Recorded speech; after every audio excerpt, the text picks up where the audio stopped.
आदिवासी समुदाय जल जंगल जमीन की बात करता है तो उसको नक्सलवाद का ठप्पा दे दिया जाता है, उसको नक्सलवाद के नाम से मारा जाता है। छत्तीसगढ़ का बस्तर का इलाका हम देखते हैं, 11 साल की बच्ची को मारा जाता है और कहा जाता है कि नक्सलाइट थी। 3-3, 4-4 साल के बच्चों को मारा जाता है, गर्भवती महिलाओं को मारा जाता है।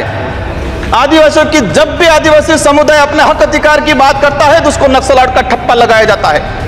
मानगढ़ दाप में 1500 आदिवासी शहीद हुए थे, मोदी जी 2 बार आए, लेकिन मानगढ़ के लिए आदिवासी समुदाय के लिए एक शब्द नहीं बोल के गए, कुछ नहीं करके गए। तो उन्होंने आदिवासी समुदाय कोई ईसा धर्म अपना रहा है, कोई हिंदू धर्म अपना रहा है, अलग अलग जगह बटा हुआ है। आदिवासियों की आइडेंटिटी, उनकी पहचान खत्म हो रही है। आदिवासी समुदाय अपनी पहचान बचाने को लड़ रहा है और लंबे समय से कह रहा है कि आदिवासियों की अलग से जनगणना कॉलम होना चाहिए, धर्म कोड होना चाहिए। धन्यवाद सभापति महोदय, आज आपने बजट पे बोलने का अवसर प्रदान किया। पक्ष और विपक्ष दोनों ने बजट को लेके काफी चर्चा हुई। देश का जब बजट आता है तो देश का युवा एक आस लगा के बैठता है कि इस बार कुछ अच्छा होगा। देश का गरीब, देश का आदिवासी, देश का एससी ये आस लगा के बैठता है कि कुछ अच्छा होगा। हमारे राजस्थान की बात करें, राजस्थान में डंका बजा रहे थे कि डबल इंजन की सरकार है, सब कुछ हो जाएगा। लेकिन केंद्र का बजट देखा, राज्य का बजट देखा, कुछ नहीं हुआ। और पूरा देश का एसटी, एससी, आदिवासी समुदाय हो, युवा हो, सब ये लग रहा है कि डबल इंजन की सरकार की दावा करने वाली इस बार का जो बजट है वो कहीं न कहीं सिर्फ बिहार का, कहीं न कहीं आंध्र प्रदेश का और सरकार बचाने का बजट साबित हुआ है। और कहीं न कहीं ये जुमलेबाज का जो बजट आया है इस बार, देश की जनता देख रही है। मैं उस लोकसभा क्षेत्र से आता हूं, बांसवाड़ा। मैं बांसवाड़ा डूंगरपुर की जनता को धन्यवाद देना चाहता हूं जिन्होंने मुझे चुन के भेजा। वहां पर हमारे प्रधानमंत्री जी ने कहा था कि जिसकी कोई पहचान नहीं है, जिसका कोई नाम नहीं है, जिसका कोई रिकॉर्ड नहीं है, ऐसे व्यक्ति को जिता के क्या करोगे। लेकिन बांसवाड़ा डूंगरपुर की जनता ने ठान लिया था कि लोकतंत्र है, राजतंत्र नहीं। और ये राजतंत्र तय करने का किसी को ठेका नहीं है, लोकतंत्र है। जनता ने ठान लिया था कि इस बार राजकुमार रोज जाएगा। मैं आपके माध्यम से, पूरे सदन के माध्यम से मेरी जनता को धन्यवाद देना चाहूंगा। मोदी जी ने कहा था वहां के बड़े बुजुर्गों को कि घर घर जाके राम राम बोल देना और चुनाव जिताना। वहां के बड़े बुजुर्गों ने ठान लिया और कह दिया था, और मेरे माध्यम से और आपके माध्यम से संदेश पहुंचाया है उन तक। मुझे कहा था मोदी जी को कह देना कि देश के आदिवासियों को उजाड़ने का काम पिछले 10 सालों में हुआ है। देश के अंदर धर्म की राजनीति हुई है। देश में 15 लाख रुपए बेरोजगारों को नौकरी देंगे यूं करके 10 साल राज किया है। इस बार हम सबक सिखाएंगे। और उन्होंने मेरे माध्यम से मैसेज पहुंचाया है कि गुरु गोविंद की धरती है, मावजी महाराज की धरती है, संत सुरमाल महाराज की धरती है। मानगढ़ दाप में 1500 आदिवासी शहीद हुए थे, मोदी जी 2 बार आए, लेकिन मानगढ़ के लिए, आदिवासी समुदाय के लिए एक शब्द नहीं बोल के गए, कुछ नहीं करके गए। तो उन्होंने मैसेज पहुंचाया है कि आदिवासी समुदाय जाग गया है और अब वो आदिवासी समुदाय नहीं रहा जो बाकायदा में आ जाएगा और वोट दे देगा। माननीय सभापति महोदय, जो वर्तमान स्थिति बनी है बजट के अंदर, मैंने देखा धातुओं का खनन को लेकर उद्योगपतियों को टैक्स में छूट दी गई। लेकिन ये खनन कहां हो रहा है? धरती पे हो रहा है, हमारे देश में हो रहा है, पहाड़ों में हो रहा है, जंगलों में हो रहा है, और वहां पर जीव जंतु रहता है और आदिवासी समुदाय भी रहता है। लेकिन आदिवासी के समय के आदिवासियों के लिए क्या प्रावधान किया गया?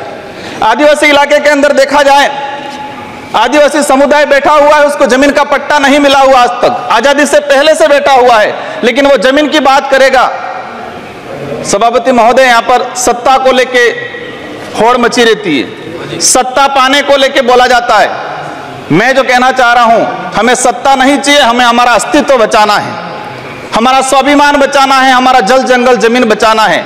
और देखा गया देश के अंदर आदिवासी समुदाय जल जंगल जमीन की बात करता है तो उसको नक्सलवाद का ठप्पा दे दिया जाता है, उसको नक्सलवाद के नाम से मारा जाता है। छत्तीसगढ़ का बस्तर का इलाका हम देखते हैं, 11 साल की बच्ची को मारा जाता है और कहा जाता है कि नक्सलाइट थी। 3-3, 4-4 साल के बच्चों को मारा जाता है, गर्भवती महिलाओं को मारा जाता है। आदिवासियों की जब भी आदिवासी समुदाय अपने हक अधिकार की बात करता है तो उसको नक्सलवाद का ठप्पा लगाया जाता है। सभापति महोदय, आदिवासी समुदाय को या एससी समुदाय को फ्री की योजना हम कहते हैं, हमें फ्री की योजना मत दो, हमें हमारा हक दो, जल जंगल जमीन का मालिकाना हक दो।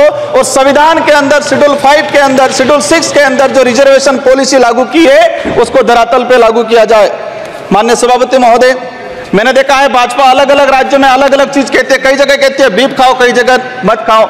हमारे आदिवासी समुदाय को लेकर एक धर्म कोड की लंबे समय से मांग चल रही है कि आदिवासी समुदाय को अलग से धर्म कोड दिया जाए।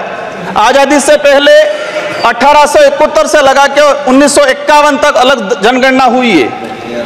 आज आदिवासी समुदाय कोई ईसा धर्म अपना रहा है, कोई हिंदू धर्म अपना रहा है, अलग अलग जगह बटा हुआ है। आदिवासियों की आइडेंटिटी, उनकी पहचान खत्म हो रही है। आदिवासी समुदाय अपनी पहचान बचाने को लड़ रहा है और लंबे समय से कह रहा है कि आदिवासियों की अलग से जनगणना कॉलम होना चाहिए, धर्म कोड होना चाहिए। झारखंड के अंदर 11 नवंबर 2020 को झारखंड विधानसभा में प्रस्ताव पास हुआ अलग से आदिवासी धर्म कॉलम को लेके। वहां विपक्ष में भाजपा थी और भाजपा ने समर्थन दिया और कहा कि आदिवासी समुदाय धर्म व्यवस्थाओं में भले हिंदू हो ईसाई उसमें नहीं आता है, आदिवासियों की अलग परंपरा रीति रिवाज है, उनको धर्म कोड जारी किया जाए। लेकिन राजस्थान में अलग तरीके से माहौल बनाया जाता है। हम कहते हैं हमें किसी धर्म में नहीं रहना है, हमको आदिवासी है, आदिवासी रहने दिया जाए। माननीय सभापति महोदय, लंबे समय से देखा गया है, कहते हैं वनवासी, कोई कहता है कुछ और। हम कहते हैं हमारी जो आइडेंटिटी है, हमारा जो देखा गया है कई बार कि जो व्यवस्था बनी है उस व्यवस्था के अंदर हम कई बार कहते हैं हमें कुछ मत दो एजुकेशन को लेके। नई शिक्षा नीति, मुझे लग रहा है अभी घंटी बजने वाली है, मैं 2 मिनट में मेरा समाप्त करूंगा। नई शिक्षा नीति के तहत यह प्रावधान किया गया है कि 6 साल का बच्चा होगा इसके बाद उसको पहली क्लास में एडमिशन दिया जाएगा। माननीय सभापति महोदय, मैं कहना चाह रहा हूं निजीकरण को बढ़ावा देने का तरीका है ताकि सरकारी संस्थाएं खत्म हो, प्राइवेटकरण हो, ये कहा गया है। मैं अंत में एक ही चीज कहना चाहूंगा, मैडम, मेरे लोकसभा क्षेत्र के अंदर गुजरात और राजस्थान का बॉर्डर है, वहां पर माही और कड़ना बना है। मैं सरकार से कहना चाहता हूं कि आदिवासी समुदाय के लिए, उस क्षेत्र के लिए कुछ करना चाहते हो तो इरिगेशन के तहत माही और कड़ना से प्रोजेक्ट तैयार करके उस इलाके के अंदर रखा जाए। अंत में आप सबको धन्यवाद।